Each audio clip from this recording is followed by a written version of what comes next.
em 19 de abril, os 6 príncipes evangélicos e 14 cidades fazem um manifesto de protesto. E eles trazem nos escudos as iniciais, tá aí, VDMIE, né? Do texto sagrado, né? Verbum Domini manit in eterno, significa a palavra do Senhor permanece eternamente. Como isso foi um protesto, daí vem o termo, então, protestante. Muito bem, vocês deixam de obedecer o Papa, mas vocês devem responder a Deus e a nós, Ao imperador. ao imperador. Ao Estado.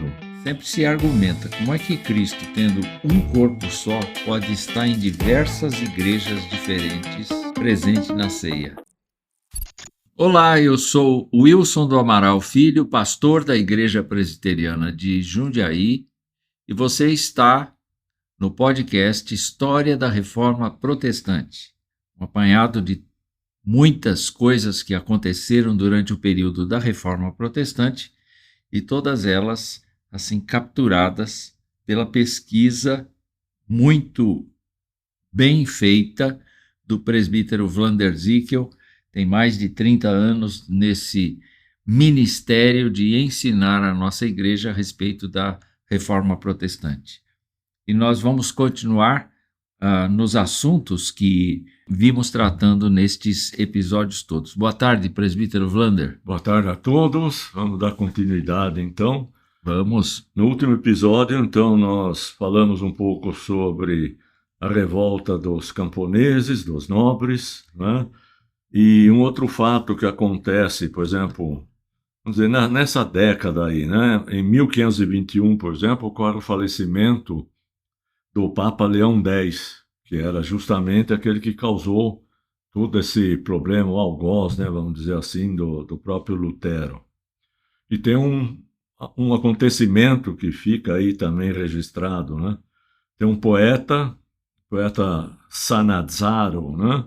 Ele faz um comentário irônico sobre a morte do próprio Papa, né? Sim. Ele tem aí em latim, né, tudo uma frase, mas que, no fundo, quer dizer o seguinte, né? Queres saber por que Leão, se referindo ao Papa, à hora extrema não pôde receber o sacramento? É porque eu havia vendido. Quer dizer, foi na época dele que as indulgências tiveram um alto grau de venda. De venda, foi a autorização até dele para o Hans Tetzel agir lá na região de Mainz, na Alemanha, né? Sei. Então, ver como é que os negros fazem a gozação, né?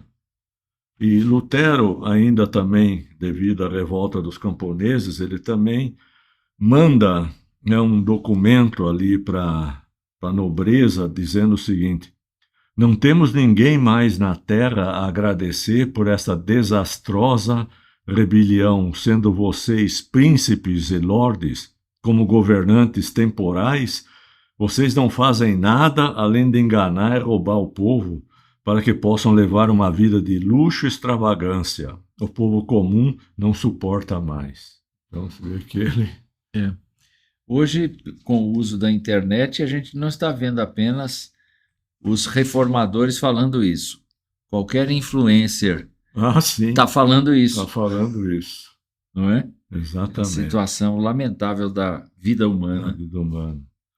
Avançando um pouquinho, né, já para os progressos da reforma, nós vamos em busca de ver até chegarmos à origem do termo protestante. Mas a reforma, então, apesar de, a despeito de todos esses contratempos, ela ia avançando, né?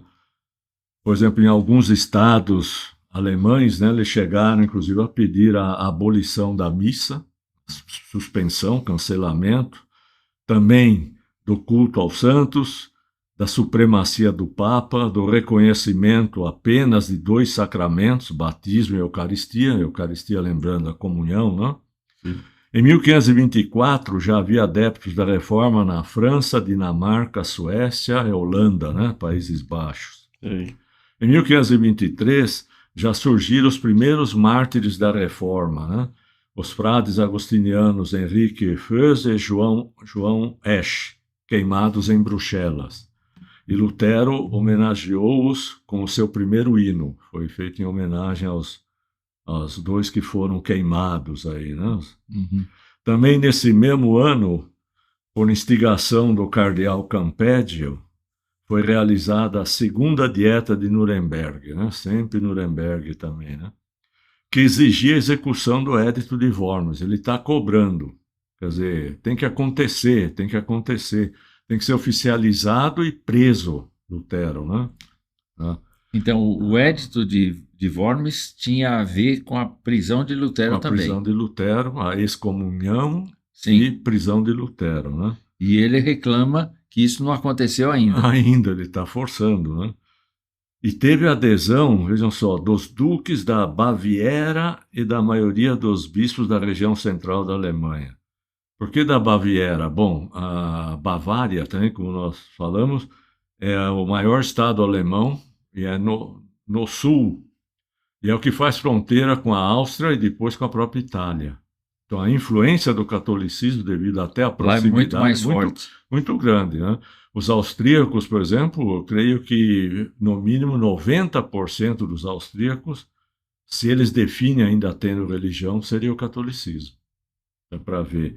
E da onde que ele teve apoio? Então, a gente se fala, os príncipes do norte da Alemanha.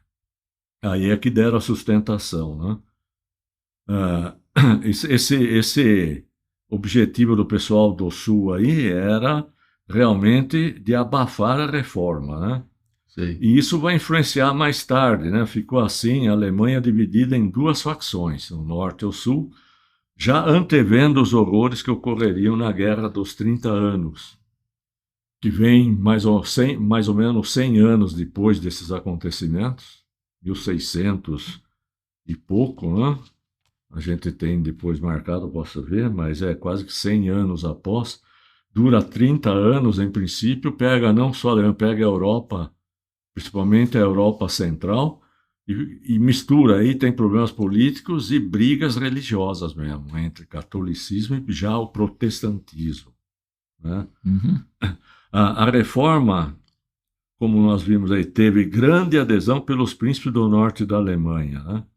E aí acontece uma outra dieta, lembra que aquela reunião de príncipes, estados Sim. alemães, para discutir Sim. mais problemas políticos, socioeconômicos, mas quando tinha coisa importante como a religião, entrava no meio também. Que é a primeira dieta de Espira, em 1526, a gente vê como vai avançando, onde ficou estabelecido que em matéria de religião, todos os estados deveriam proceder de maneira tal que estivessem prontos a responder por si diante de Deus e de Sua Majestade Imperial. Então, eles conseguiram acertar, né, devido à pressão do norte sobre o sul, sobre o próprio imperador, que cada um deveria escolher a religião que iria seguir, né, sobre sua própria responsabilidade. Quando você fala religião, fala da religião cristã, ou católica ou protestante. Ou protestante, né? Tá. Era o chamado jus reformandi religione, né? Ou seja, o direito de estabelecer a religião. Agora, a gente pode observar aqui, Wander, que muito bem, vocês deixam de obedecer o Papa, mas vocês devem responder a Deus e a nós, Ao imperador. ao imperador. Ao Estado.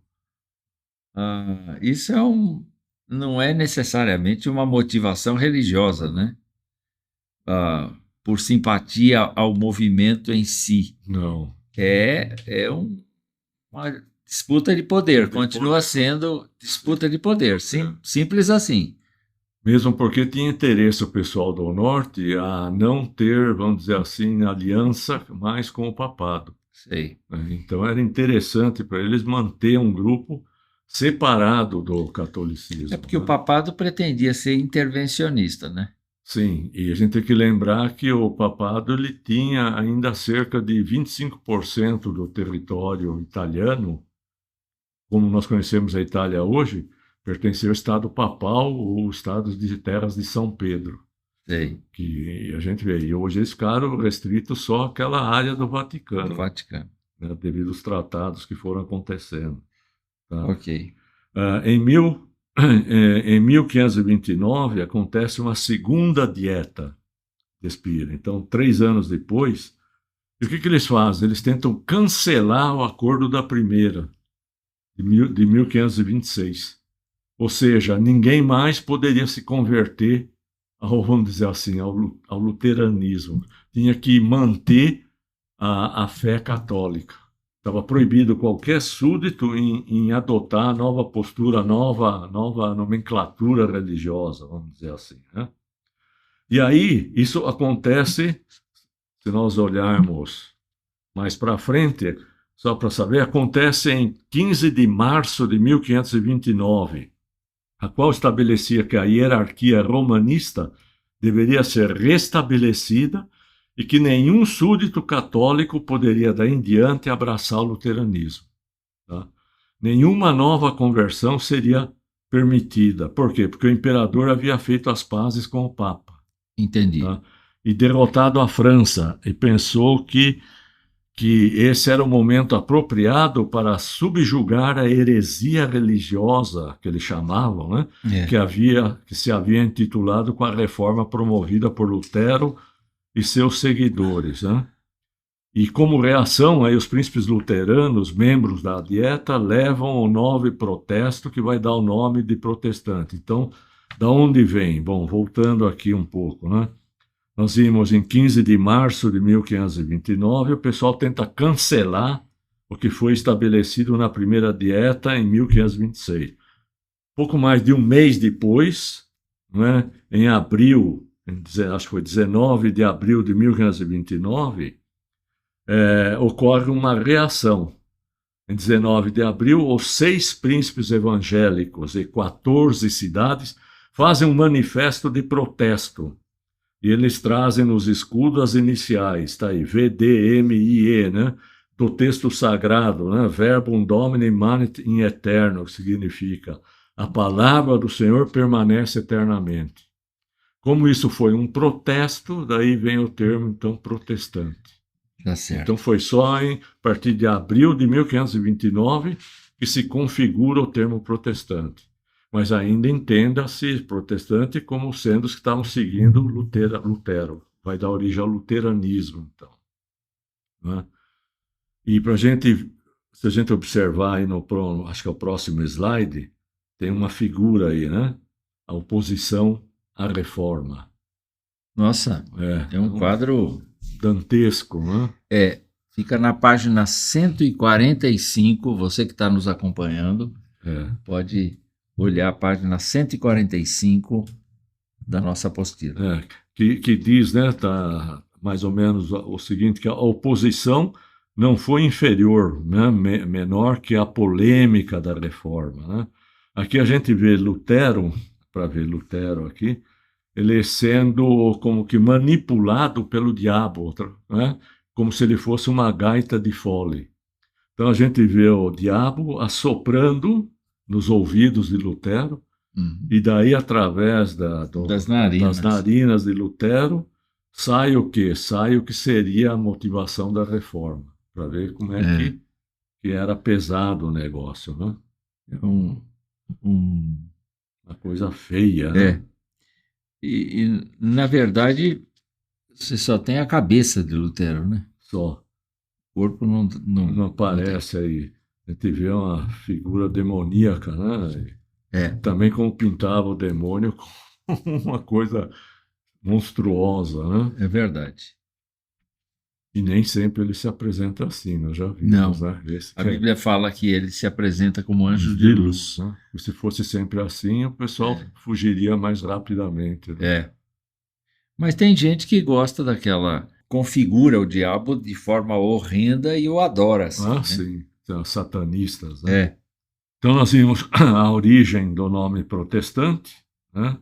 Mas ele tem uma conotação de negativismo? Não tem os escritos que diz que não tem conotação de negativismo. Na verdade, o protestantismo não é um sistema de negações ou simplesmente de impugnação aos dogmas católicos. Sim. Dogma, todo mundo sabe, né? Seria algo indiscutível, é dado como uma verdade absoluta, não se comenta, não se discuta. Por exemplo, para os católicos, a comunhão, né? A Eucaristia, que seria a tal de transubstanciação. se define como válido e não se discute mais, né? Então, está dizendo, não é que o protestantismo seja simplesmente para combater só esses dogmas. É, antes de tudo, um sistema de afirmações, aceitando os dogmas do cristianismo primitivo, não do catolicismo, do cristianismo primitivo, e repudiando apenas os artigos baseados nas tradições. Então, essa é uma das do que significa, né, o termo protestante. Então, aí diz também, só para complementar, que o protesto de Spira era baseado como objetivamente, fundamentado na palavra de Deus, que diz que a palavra de Deus permanece para sempre. Subjetivamente, quer dizer, individualmente, particularmente, a cada pessoa, pessoalmente, no seu direito de consciência e do juízo próprio, privado, né? Em termos históricos, seria na decisão da Dieta de 1526, né, o Jus Reformanda in Religione, que deu o direito de cada um seguir a religião que queria. Também, após esse protesto de Spira, o próximo evento assim relevante, né, em termos importantes, foi o chamado Encontro de Marburg. Né, sempre o termo, né, sempre o Burg ou Berg estão presentes aí. Esse encontro de Marburg foi um encontro de teólogos luteranos e zwinglianos, né, como diz. Parece que tinha 6 teólogos de cada lado, onde eles vão formar como que uma primeira constituição, o que era composta por 15 tópicos, 15 itens, para reger a nova religião, a nova ordem religiosa, né? Que serviria tanto ali para a Alemanha quanto... Até para colocar ordem na coisa, né? Exatamente. Uniformidade. Uniformidade, comportamento, pensamento. Tá? E diz que os 14 primeiros itens foram sem problema nenhum. A gravidade, a briga veio no 15º item, né? Que tratava sobre o problema transubstanciação, que ambos não concordavam, Sim. Mas Lutero insistia na consubstanciação, né? Isso. Que era não a transformação dos elementos no corpo e no sangue de Cristo, mas sim com a presença temporal de Cristo nos elementos. Né? Física. A presença física de Cristo na ceia. Ele dizia que como Deus tinha o poder de estar em qualquer lugar, em qualquer momento, né? Ele poderia bem estar presente também nos elementos. Bom, o desenvolvimento disso é muito interessante, porque sempre se argumenta como é que Cristo, tendo um corpo só, pode estar em diversas igrejas diferentes, presente na ceia.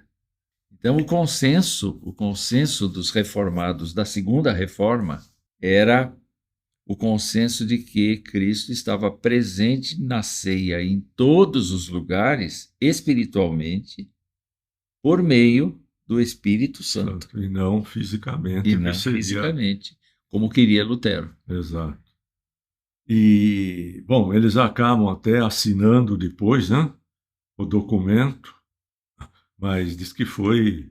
Lutero escrevia com o giz da época, né, diz um giz, não sei se era bem um giz, na mesa onde estavam discutindo, ele dava murro na mesa, aquele estilo germânico próprio, e escrevia, rabiscava para ver se convencia a Zwinglio. Mas não tinha jeito. Não. Né? O Zwinglio falava, não, isso aqui é como uma carta que é enviada, né? Você envia uma carta, a pessoa recebe a carta, e a carta é simplesmente a demonstração da existência de uma pessoa que enviou o documento. Não é que a pessoa está junto com o documento enviado. Né? Bom, daí parece que conseguiram lá se dar as mãos e tal, mas Lutero falou, ok, eu ainda te considero assim como um irmão, mas não te dou a destra de companhia. Um negócio assim. Então, ficou chocado, né? Lutero, então, era bem decidido, né? Sim, era bem aquele estilo dinâmico, estilo arrojado e impaciente, né? Meu amigo, nós estamos chegando ao final deste episódio. Foi muito rápido e nós queremos agradecer você que ficou conosco Convidamos você para ouvir os nossos podcasts anteriores, se até agora você não ouviu, e também convidamos você para pegar a nossa apostila, baixar no seu aparelho a nossa apostila, que está disponível na página da Igreja Presbiteriana de Jundiaí. Procure lá e você vai encontrar esta página. Um forte abraço para você. Deus o abençoe. Deus abençoe sua vida. Até logo, presbítero Vlander.